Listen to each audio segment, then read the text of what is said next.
So I came across a new and interesting fact this week that simply tickled me pink. And in order to fully appreciate both the nerdiness, but also the non-coincidence of this fact, this requires me to back up a little bit to explain the full context. So as you know, I've been reading a lot of the founding documents of queer theory.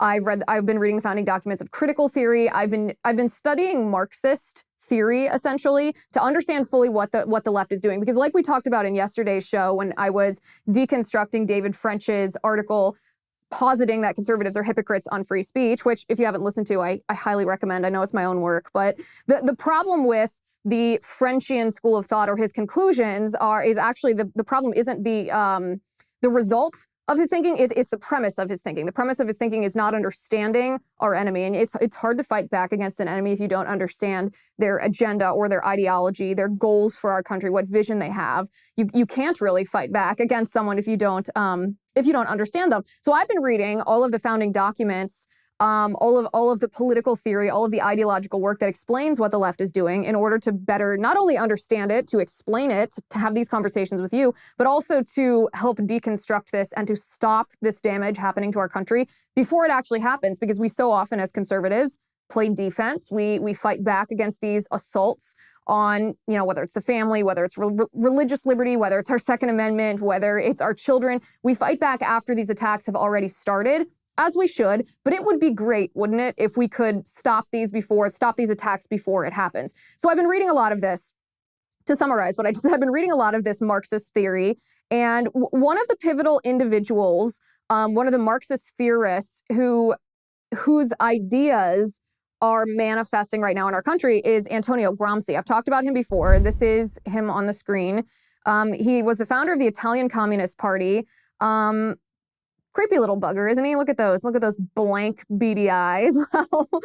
Well, sometimes you can judge people by what they look like. And I feel like in the case of Antonio Gramsci, you can judge the book by its cover here. So Antonio Gramsci played a pivotal role in the evolution of critical theory, which started at the Frankfurt School over 100 years ago, bringing that form of Marxism to the not even to the United States physically. Horkheimer brought that to the United States himself, but how critical theory evolved into critical race theory or even into queer theory. Antonio Gramsci played a really pivotal role. He wrote what's known as the prison notebooks. He was imprisoned. He was in jail in fascist Italy because he criticized Mussolini. He was thrown in jail for over a decade. He died there while he was in prison. His cohorts smuggled him notebooks and he, wrote and wrote and wrote, smuggled them back out, and they were published, hence the title, Prison Notebooks. And Antonio Gramsci doesn't actually get enough attention from the American right, not because obviously we're going to embrace his ideas, certainly not, but because his strain of Marxism is exactly what we're seeing here in the United States. And it's a fun fact about him that I want to talk about today. I'm Liz Wheeler. Welcome to The Liz Wheeler Show.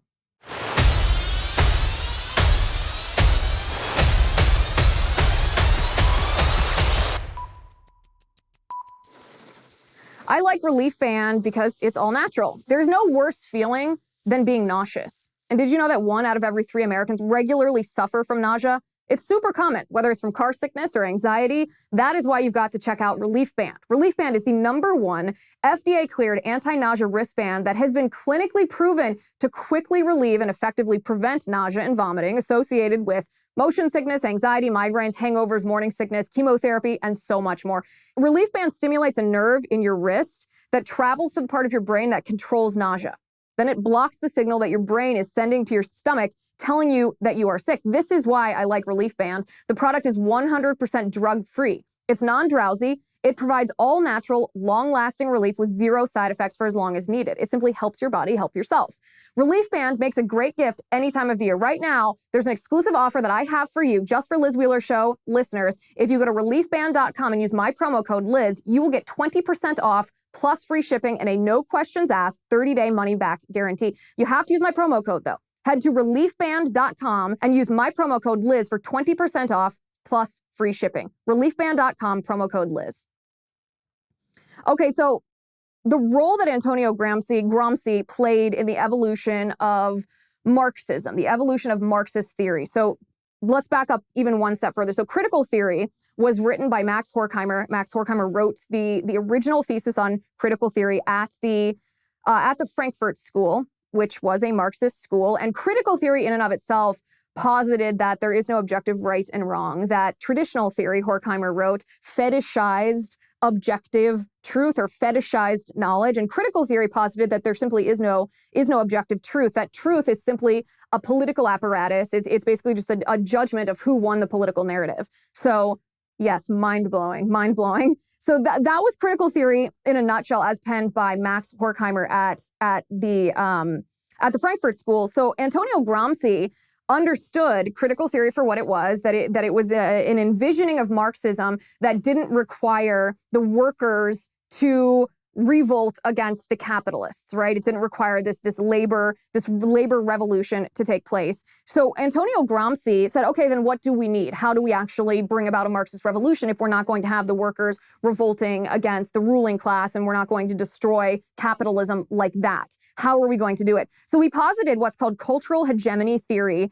And he basically said, well, the people, not the ruling class, the people or the workers are going to need to be re-educated if they are going to revolt against their capitalist overlords. Because as long as the everyday man, as long as the worker class, as long as the people, if you will, rely on social and cultural institutions like the family, like religion, even like the nation state, sovereignty, as long as they rely on these cultural institutions, there's never going to be an uprising. They're never going to throw off their system of government. They're never going to throw off capitalism and the ruling class and freedom and liberty and justice and all of that. And so this cultural hegemony theory that Antonio Gramsci posited said, well, we need to re-educate the people in order to be able to apply critical theory. And so Gramsci introduced this idea of a new vanguard was needed. There needed to be some other issue, not just the labor versus the ruling class. There needed to be some other cultural divide. There needed to be some other political division. There needed to be some other contention, one side against the other, in order for, well, it to spark into a revolution, for it to escalate into a revolution. He knew that kind of division required some kind of re-education. You have to plant these divisive ideas in people's heads because in and of themselves, maybe people weren't likely to just want to throw off their government, to throw off these cultural institutions, even not just government, the family and God and the nation state, the idea that property is yours and that you have a right to protect your borders, all of this. He knew that you have to dismantle all of that in order to dismantle the capitalist structure. And so this is what Gramsci offered to Marxism. He said, you know what, we need to find a new vanguard. And then, of course, the step after that was using race as this vanguard. Then we get critical race theory. It's using it's queer theory. It's using LGBTQ issues to be this new revolutionary vanguard. And part of this re-education, of course, circles back all the way back to the critical theory posited by Horkheimer, which says there is no objective truth. Truth is just who won the political narrative. That traditional theory with its elevation of knowledge, of objective reality, that needs to be dismantled. So this, as you can see, this steaming pile of garbage that I'm describing to you, this is Marxist theory, and this is how it's playing out here in the United States. We see this with critical race theory, right? Critical race theory is using race on one hand to divide Black children from white children, Black adults from white adults, using this, and not just dividing them, but pitting them against each other. White people are oppressing Black people. Black people are oppressing white people. There's nothing you can do about it because you are the descendant of white supremacy if you have not much melanin in your skin, and you are going to be oppressed no matter how hard you work if you have a certain level of melanin in your skin. It's very divisive. It's pitting people against each other. And at the core of this, it's causing two things. It's causing this division, this contention, which is necessary. There has to be a butting of heads for someone to overthrow someone else. We see that, but we also see this attack on institutions. We see this contention that's been created by the division now being aimed at the criminal justice system, at the education system, at, if your Black Lives Matter, at the nuclear family. We see this agitation being used to criticize these cultural institutions, not just government institutions. We're not just talking about, oh, the left wants to stack the Supreme Court. The left wants to abolish the Electoral College. The left doesn't like the Senate. The left doesn't like the presidency. We're not even talking just about governmental institutions, because Gramsci knew that the cultural institutions in our country, like religion, like family, like sovereignty and property rights, that those were very critical. And that he said if people relied on cultural institutions, they would never overthrow this ruling class. So two different things: these governmental institutions and these social institutions or cultural institutions. And Gramsci focused on the cultural institutions. That's what we see with critical race theory. That's also what we see with the queer theory that we discussed last week. We see this attack on objective truth, this attack on quote unquote knowledge, this attack on right and wrong, this idea that identity is or reigns supreme, and reality, whether it's biology, whether it's morality, isn't. That truth, they say, is just a competing narrative. If you win, you win. If the other wins, the other wins, and that's what's right.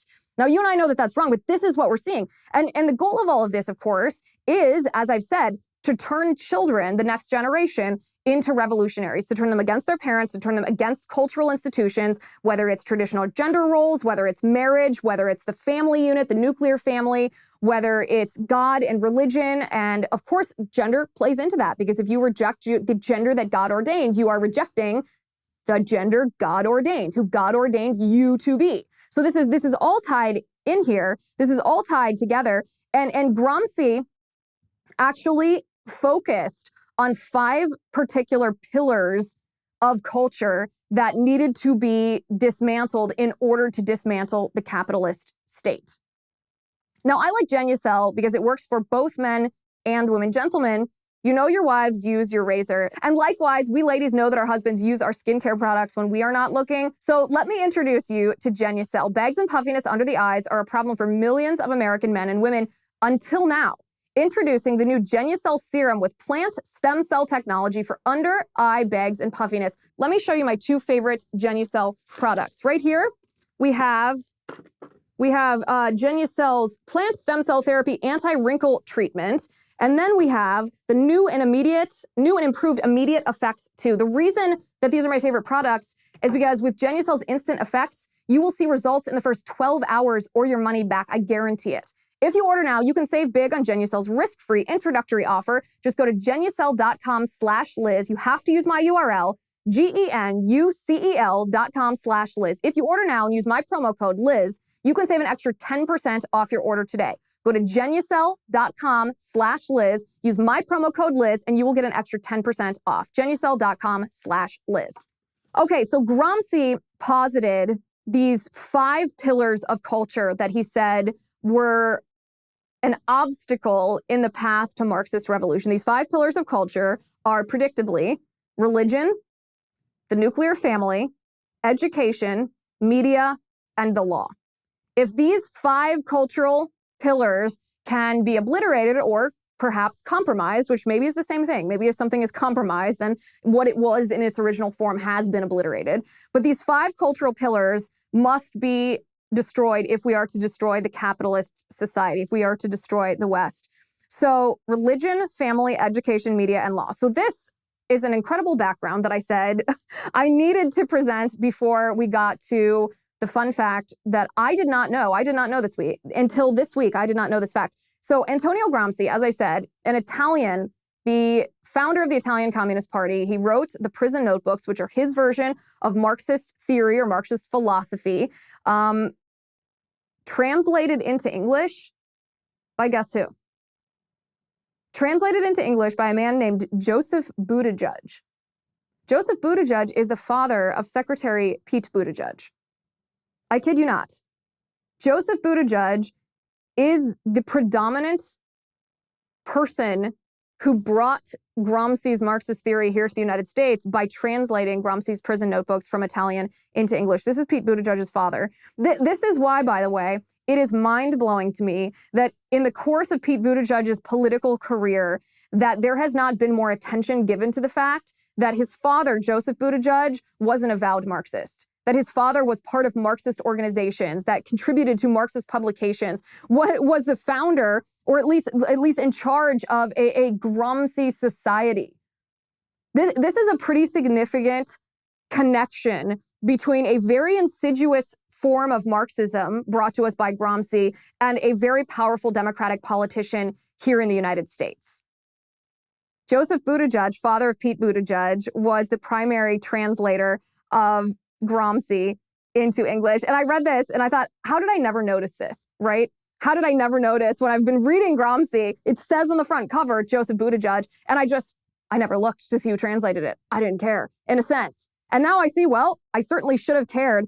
It really, if you zoom out and look at this big picture, it really makes you wonder when Secretary Pete now says that this anti-groomer bill, the Parental Rights and Education bill, which does not ban anyone from saying gay, which does prohibit classroom instruction regarding gender identity and sexual orientation in kindergarten, first grade, second grade, and third grade, and prohibits school administrators from hiding from parents when their children transition genders in the public school system. That's all it does. When Secretary Pete says that this bill, which is not a bill, it's now a law, will kill people, it really puts this into perspective. So I do want to take a moment and just say this claim from Secretary Pete is patently false. It's false for a couple of reasons. One, it's a logical fallacy to say that something must happen based on a threat of self-harm or suicide or violence from another side. You never should, especially politically, cave to a threat like that. You never should do something that's inadvisable based on a threat of suicide from someone else. So that should never be the case. Just like there's a case out of Ohio where a 16-year-old girl wanted to transition to a boy. Her parents said, you know what, you have other mental health problems. We want to get you help. And you can transition once you're 18 and you're out of our house, but we're not going to facilitate that under our roof because we think that that's not what's going to help your gender dysphoria and your comorbidities, your other diagnoses. And this girl went to court, and the court ruled in favor of her. The court ruled that the parents lost custody of the child, and the child was given to someone else who would facilitate the transgender transition. And the judge that made this ruling ruled that it was because this girl would commit suicide if she wasn't transitioned, that she had threatened to commit suicide if this transition was not facilitated. And at the time I thought to myself, I was like, so a 16-year-old girl is holding our whole society, whether it's the judge, whether it's her parents, hostage based on a threat. That is not justice. That is not rule of law. That is something that we should patently reject as a society. That's the first thing. The second thing is it's also just an inaccurate claim from Secretary Pete that this bill would harm anyone. First of all, the left tells us that indoctrination into gender identity doesn't happen at the primary school level. So how do you have that not happening? And also, if it's prohibited from happening, that it would cause people to die. Can't have it both ways. Can't have it both ways. So both of those things can't be true. It turns out, of course, that neither of those things are true. That there are teachers, both at an institutional level and an individual level, who are indoctrinating children in gender identity. But indoctrinating children in gender identity produces more people who identify as LGBTQ. And this is not my opinion. This is not my inference. You can actually look at the statistics. 20% of Gen Z identifies as LGBTQ compared to 10% of millennials and fewer than that in each preceding generation. So what's changed is not an environment or a culture in our country that's more open to this. What's changed is the indoctrination of this ideology into youth causes more people to identify as LGBTQ, which, if you want to walk down this logical train of thought, which I think we should to respond to Secretary Pete, then if you are actively exposing children to an ideology that causes them to identify as more often as transgender, and transgender children or children with gender dysphoria who are transitioned are more likely to commit suicide, then by exposing them to the transgender ideology in the first place that leads them to identify as transgender and transition, you are actually leading children to a higher rate of suicide. So you could argue that the exposure of this ideology actually kills children. It's a hyperbolic claim, but if we want to play on the same level as Secretary Pete here, his claim is not only inaccurate, you could argue it the absolute opposite direction here. But the point of all of this is that the Marxist thread is unmistakable. The Marxist thread through what is the assault that's happening on our children is simply there. I mean, there are really two ways, by the way, to look at these 5 pillars of culture that Gramsci talks about, religion, family, education, media, and law. So you can look at it on one hand as Gramsci advocating for each of these institutions in their current form to be destroyed because they are an impediment to a Marxist revolution, that people who rely on these institutions are never going to revolt against the capitalist society in which we live. Or you can look at it as sort of a circular firing squad, that if you don't destroy an institution, but you just compromise it, then you harness that compromised institution and turn it against the other institutions. It becomes somewhat of a circular firing squad, which I suppose the end is the same. It's still the destruction of the institution. But I think what we're seeing right now in our society is partially the Gramsci theory of destroying these cultural institutions, not the governmental institutions necessarily, but the cultural institutions, in order to train a new generation of revolutionaries, people who would be more likely to rise up against the ruling class. But I think we are seeing a little bit of an evolution of Gramsci's theory, because I think that instead of just the destruction of each of these institutions, they have been compromised and harnessed into a circular firing squad.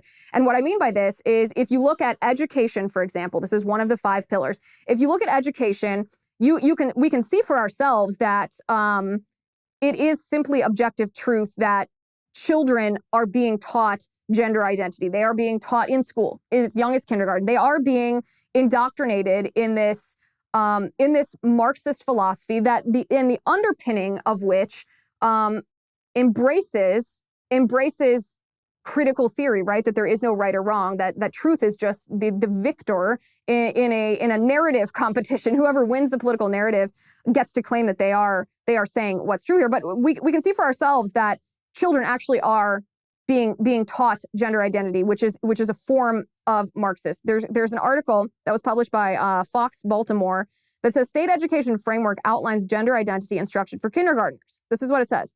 The Maryland State Department of Education is instructing kindergarten classrooms to teach about gender identity, and says that teachers in the state are not required to inform parents about their child's desire to change genders. Under the gender identity and expression subcategory of MSDE's health education framework, it states that pre-K students should learn to, quote, recognize and respect that people express themselves in many different ways, and understand, quote, that there are different types of families, i.e. single parent, same gender, intergenerational, blended, interracial, adoptive, foster, etc. By the time those students reach kindergarten, they're expected to recognize a range of ways people identify and express their gender according to the state's health curriculum framework. Instruction on this material expands as grade levels increase, and there is only an opt-out, not an opt-in option for such instruction starting in grade 4. It's unclear in the health curriculum framework whether the opt-out option is available for the parents of students below the 4th grade. So, as I said, you can look at these cultural institutions, these pillars of culture that Gramsci says, or that Gramsci identifies, and say, okay, Gramsci wants these destroyed. Or you can look at it through this new lens that I'm positing today, that they've been harnessed, they've been hijacked, compromised, and harnessed into this circular firing squad. That is what's happening today in education. Again, children are being taught, it's fact. Children are being taught this gender identity, which has roots in queer theory, which has its roots in Marxism. And when conservatives point this fact out and say, listen, you're grooming children for sexual abuse, because it is abuse to mutilate someone's sexuality, their body, their fertility.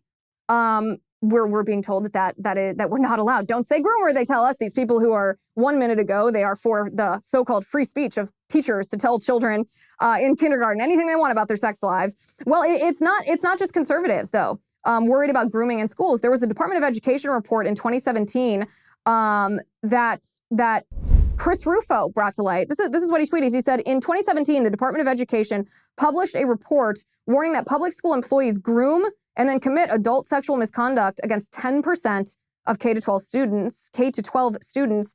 And the Department of Education defines grooming as the process of isolating and manipulating a child. In addition, in 2014, there was a report from the Government Accountability Office about grooming. This is what Rufo writes about it. He says, in 2014, the nonpartisan GAO published a 72-page report warning about child predators in public schools, recommending that administrators monitor teachers for grooming behaviors that could lead to sexual misconduct and sexual abuse. So it's happening.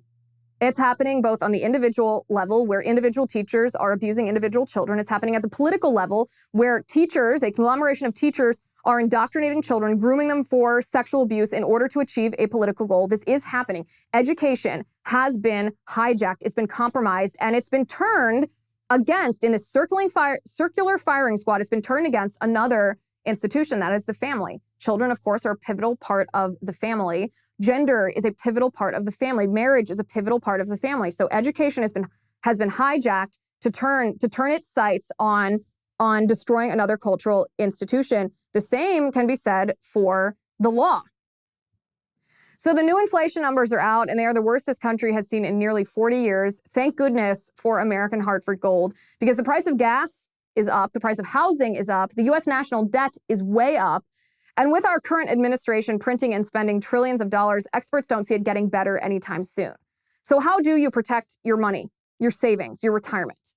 Well, when times are turbulent, Americans like you turn to real assets like physical gold and silver. American Hartford Gold can show you how to hedge your hard-earned savings against inflation by helping you diversify a portion of your portfolio into physical gold and silver. All it takes to get started is a short phone call, and they will have physical gold and silver delivered right to your door or inside your IRA or 401k. And they make it easy. If you call them right now, they will give you up to $1,500 of free silver on your first qualifying order. So don't wait. Call them right now. Call 855-768-1883. That's 855-768-1883, or text Liz to 65532. Again, the phone number is 855-768-1883, or if you want to text the word Liz, L-I-Z, to 65532.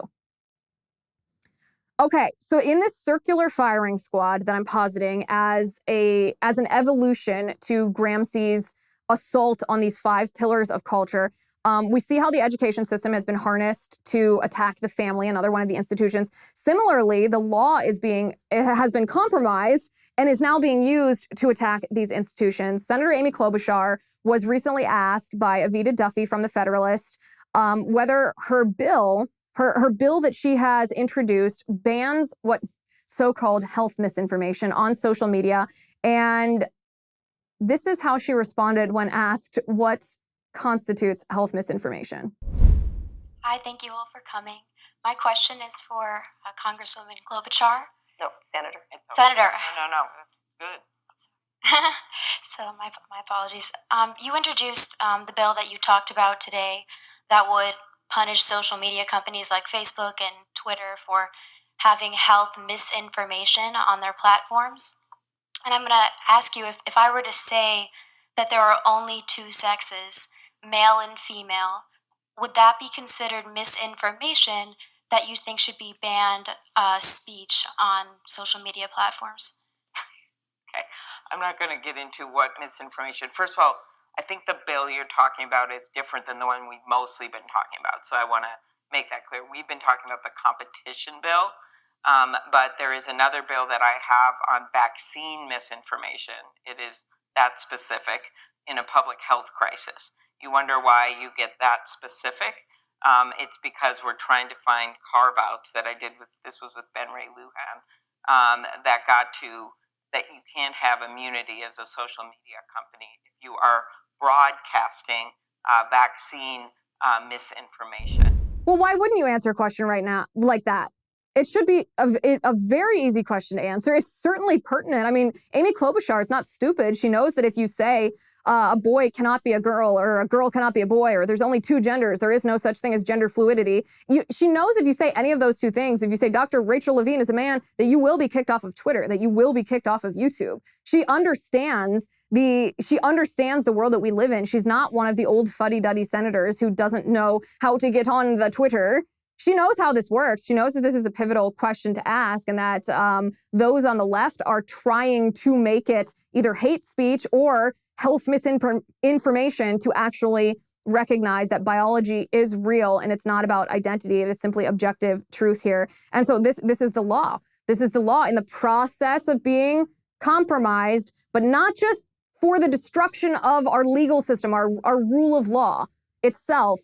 It's being compromised and harnessed to attack another of these pillars of culture. Again, the family. The family is the most important one of all, which is why you will see that each of these pillars of culture is harnessed against the family. You see this when Press Secretary Jen Psaki made a statement during a press conference about the Florida Parental Rights and Education Bill. You will see how she posits that even for children with gender dysphoria, transitioning them with hormones and with surgery is, well, listen to her say it for yourself.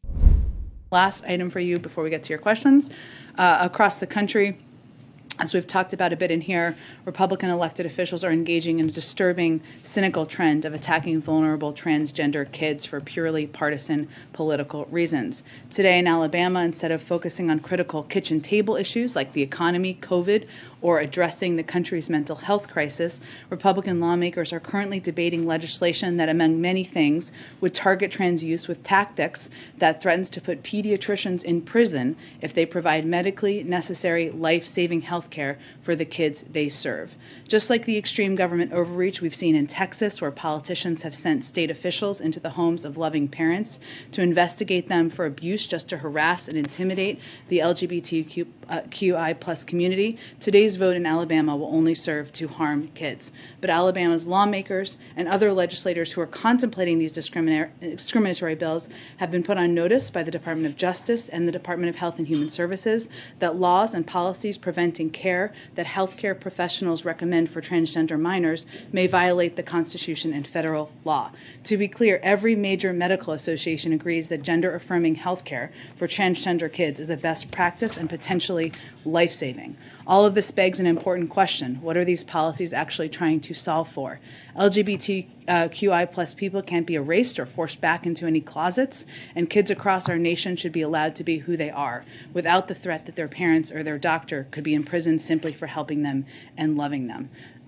President Biden has committed in both words and actions to fight for all Americans and will not hesitate to hold these states accountable. So what has she done here?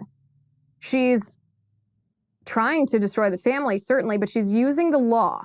She's using the law to try to dismantle the nuclear family. Because if as a culture, we define a certain standard of care as the appropriate standard of care, meaning any parent that does not meet that standard of care is neglect, they're negligent, they are abusive perhaps, then the government is allowed to step in and remove that child from the parent's home.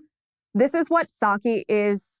This is her proposition, that if you refuse to transition your child, if they have gender dysphoria, that you are not meeting a standard of care, that you are being negligent or perhaps abusive. This is hijacking the law, which destroys this cultural institution as it is, but hijacking it to turn it into the circular firing squad aimed at the family. We see this in the pillar of culture Gramsci describes as the media too, in two ways actually. The first way we see is simply social media that has been, of course, I mean, I don't need to tell you about this, you know this. Social media has been compromised. It's been compromised and harnessed to serve as an assault weapon against another of the pillars of culture, against children. Look at what's happening. So YouTube for Kids is ostensibly a safe place for children to go on YouTube where, graphic things, violent things, sexual things, age-inappropriate things don't populate. This is supposed to be just children's programming on YouTube, yet this is what we see on YouTube Kids. This one has a penis. It's a boy. This one has a vulva. It's a girl. Whoa. Let's hit the brakes, people. The way your body looks on the outside is only part of the story. Huh? What? Stay with me, gang. Your sex refers to your physical body parts, remember? But there is also something called gender, which is how you feel inside your body and who you know yourself to be. And your gender, how you feel on the inside, doesn't always match the sex you were called when you were born. Well, what if you were born with a penis and you know you're a girl inside, not a boy? Then your sex and your gender don't match. The body parts you were born with don't always dictate who you are, how you feel, or what you like to play with. That's such a relief. Figuring out what feels right for you is just part of growing up. Queer kid stuff. Today we're going to talk about gender. Boys can't wear dresses, can they? Well, why not? You should wear whatever clothes make you feel like the best version of yourself. People who are trans do not identify with the gender doctors tell them they are when they are born. We're going to talk about what it means to be trans in a later episode. But Lindsay, I still don't know if I'm a boy or a girl. Well, Teddy, did you know that some people aren't boys or girls? When you meet someone, just ask them what their pronoun is. What's your pronoun, Teddy? I don't feel like a she or a he, so I guess my pronoun is they. Meet the Gender Unicorn. You can check it out at transstudent.org/gender. I'm pretty sure I'm gay, which means when I'm physically attracted to somebody else, they are usually male. Romantically or emotionally attracted to. Physical attraction and romantic emotional attraction sometimes match, and sometimes they do not. That an individual's physical, romantic and emotional attraction to another person can depend on, and is certainly not limited to, that person's sex assigned at birth, their gender expression, and their gender identity. So how many of the pillars of culture identified by Gramsci can we now see have been hijacked, compromised, and turned against the fourth pillar? So it's three. It's education, the law, and media. Have all three of those have been hijacked, they've been harnessed, and they've been turned against the fourth pillar, which is the family. Children are an integral part of the family. Religion, of course, plays into this. And I would say religion is a little bit different of a category, only in the sense that, yes, the left assaults religious liberty. Of course, the left assaults religious liberty, but the assaults on religion take the same form as the assaults on the family or the assaults on our education system, the assaults on parental rights. Because if parents don't have a right to instill their values into their children, then they really don't have a right, a religious liberty right. They really don't have the right to practice their beliefs, because practicing your beliefs would be instilling that in your children. And so religion is sort of the undercurrent to all of these,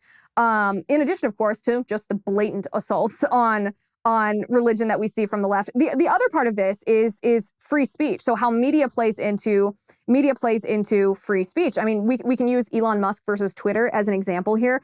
I have not seen a freak out by the left, whether it's the mainstream media, whether it's blue check marks on Twitter, whether it's any of the radical leftists. I've not seen a freak out to this extent in I don't know how long. I mean, this is like Trump level hatred that we're seeing aimed at Elon Musk. I mean, they're demonizing Elon Musk. I think it was Axios that published a headline that said, Elon Musk, who used to be thought of as a Marvel superhero, is now turning into, a super villain. And I thought, well, funny, very funny headline, very hyperbolic, very absurd, very apocalyptic. But the left is going to do everything they can to take down Elon Musk, which is a conversation for a different day. But the reason we should ask is why? Why do they want Twitter to not embrace free speech? Why do they need Twitter to actively work against free speech? Why do they need Twitter as a censorship apparatus? And the reason for that is because when the media is compromised, when it is hijacked, it can be used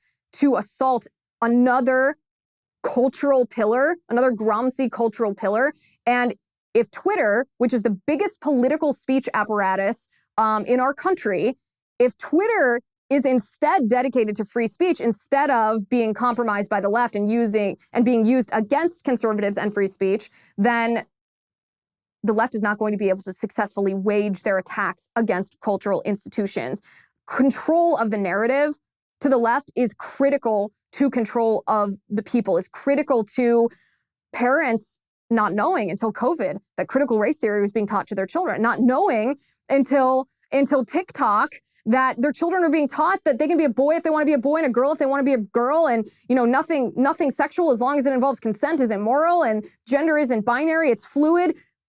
Control of the narrative is key, because if the left is not able to wage these assaults against children, which is an assault against the family, which is an assault against a cultural institution that's necessary to prevent the impediment, Gramsci called it, to a Marxist revolution, Twitter plays a key role in this. This is why the left is so freaked out at the idea of Elon Musk taking over Twitter. They're freaking out at the idea of free speech on Twitter. Remember, the 5 cornerstones of culture that must be attacked, that serve as an impediment to a Marxist revolution, according to Gramsci, are religion, the family, education, media, and the law. Each of these must be destroyed in and of themselves, but if you'll look at what's happening today, they're not only being destroyed because even being compromised destroys their original form. They are then being harnessed and weaponized to be used as an attack on one of the other cultural institutions, most generally the family and children as part of the family. To summarize this, or to wrap this up, to circle back, to use Saki's phrase, which she has ruined for me forever, the more that I study this Marxist theory, the more of the pipeline from that ideology to our current politics becomes very, very obvious. There's always a political connection. It's not just Gramsci, the Italian Marxist, translated into English by Joseph Buttigieg, the father of Secretary Pete Buttigieg, who has not disavowed his father's Marxist ideology, by the way, and no mainstream media journalist will ask him to disavow it, because why? Insane to me that nobody has asked. You know, and Buttigieg is now part of the Biden administration, a cabinet-level secretary in the Biden administration, despite zero qualifications for the position. It's not just that pipeline. I mean, you can look at this ideology to politician pipeline for almost any issue that we've discussed. You know, whether it's last week we discussed queer theory. You can see the ideology of queer theory being passed, being articulated by, Dr. Rachel Levine or Education Secretary Miguel Cardona, which are part of the Biden administration. I mean, this ideology to politician pipeline is so direct. We conservatives would be remiss if we didn't identify it, if we are negligent in seeing it. I mean, critical theory and Marxism, right?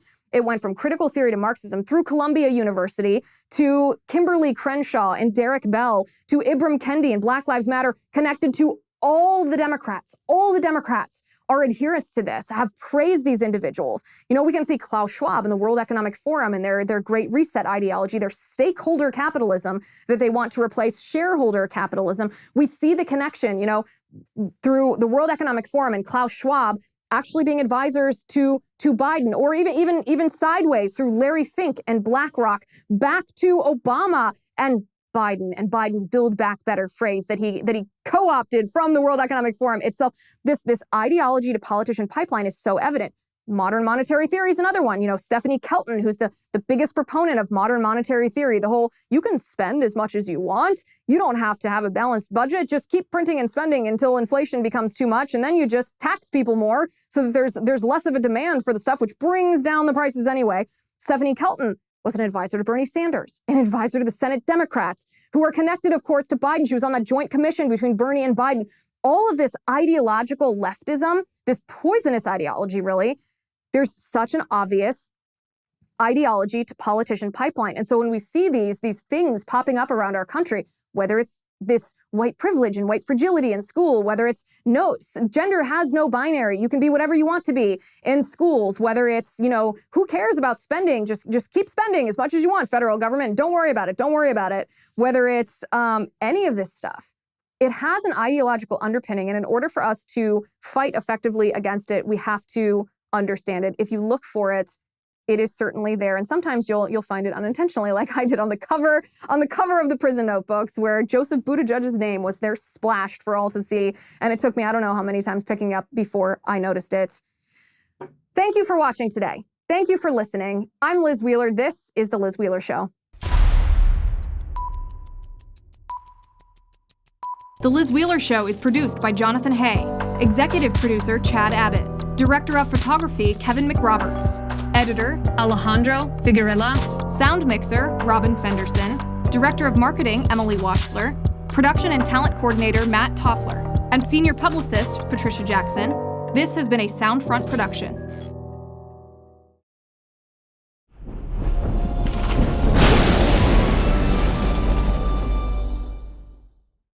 If you haven't already, give this video a thumbs up, hit the subscribe button below, and ring the bell to make sure you never miss a video.